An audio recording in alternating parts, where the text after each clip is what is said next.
Welcome to the Cuba New York tour. I'm your tour guide Lex Johnson, and these are the several plaques of our wonderful town. Come take a journey with me.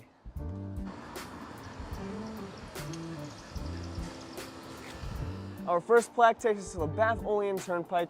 Made in the 1800s, the turnpike connected the Susquehanna River watershed to the Allegheny River headwaters near Olean, allowing for transportation of mail and other goods, and also allowed the Ingalls family of Little House on the Prairie to travel to the west, where they rose to fame. Now we find ourselves at the Story Block plaque, where these three buildings were constructed by one Mr. James A. Story, who wanted to manage his various business interests after his store burned down. The Story Block was home to the Cuba Lodge number 691 of the International Order of the Odd Fellows.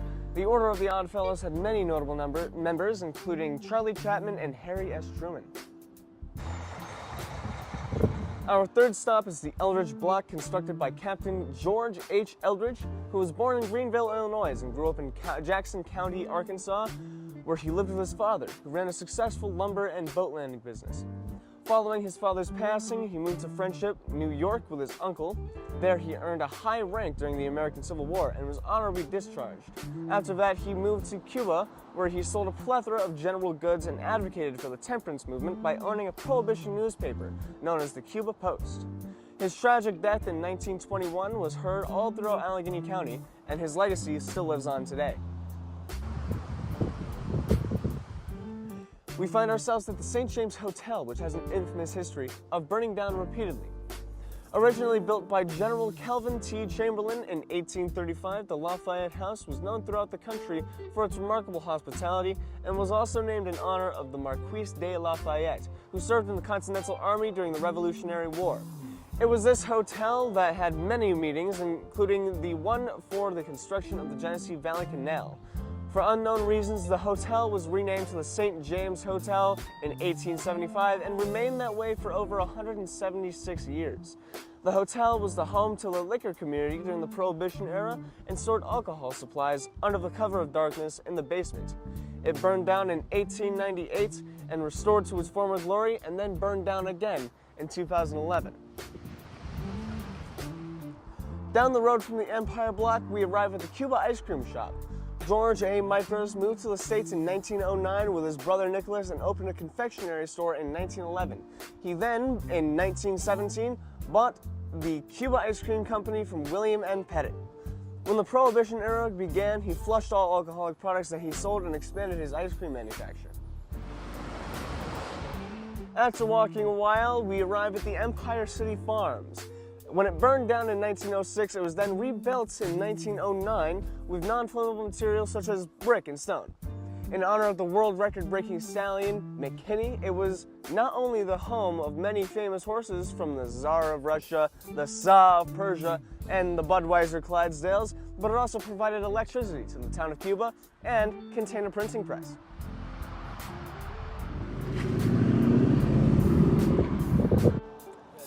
Dead center of our wonderful town, we arrive at the Pa Ingalls Lane Memorial Site, dedicated to the Ingalls family. Charles Phillips Ingalls was born right here in Cuba, New York on January 10, 1836, where he lived with his mother, father, and 9 other siblings. The Ingalls family later moved to Illinois, then moved again to Wisconsin, and this is where Charles married his wife, Caroline Lake Quiner, and had 3 daughters, Mary, Laura, and baby Carrie. The family then began traveling even more to the prairie of Kansas, back to Wisconsin, Iowa, Minnesota, then finally the Dakota Territory, where Charles and Caroline were buried in Des Moines, South Dakota.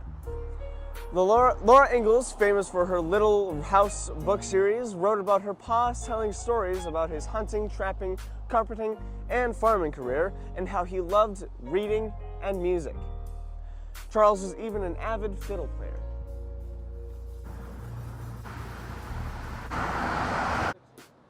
After a short walk, we arrive at the Cuba Cheese Shop. The Cuba cheese industry has been a part of Cuba for many generations. Many cheese factories studded across the countryside and on crossroads in the late 1800s. Farmers took turns hauling in a week's production of cheese to Cuba, and most of the cheese was shipped by canal or by railroad to New York City and other markets. Cuba at the time was the cheese center of the world. The price for cheese was established at a meeting at the Kinney Hotel on West Main Street in Cuba each week and accepted as the price in the nation and the world.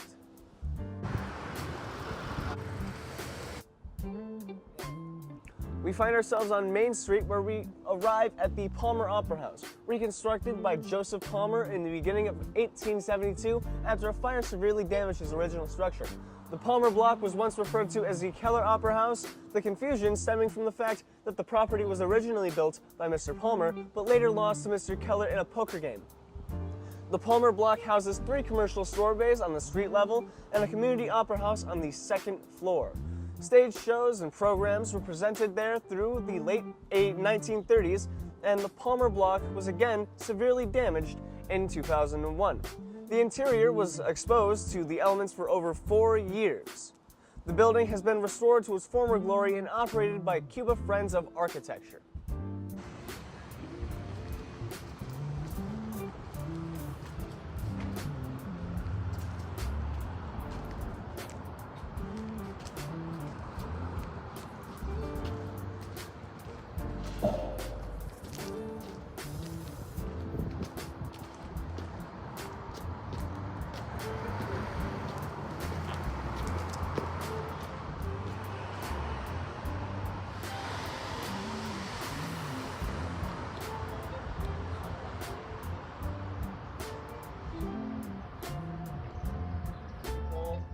As well.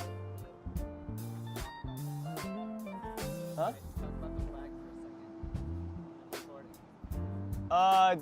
The biggest flag in Cuba. Really tall, really pretty. Very.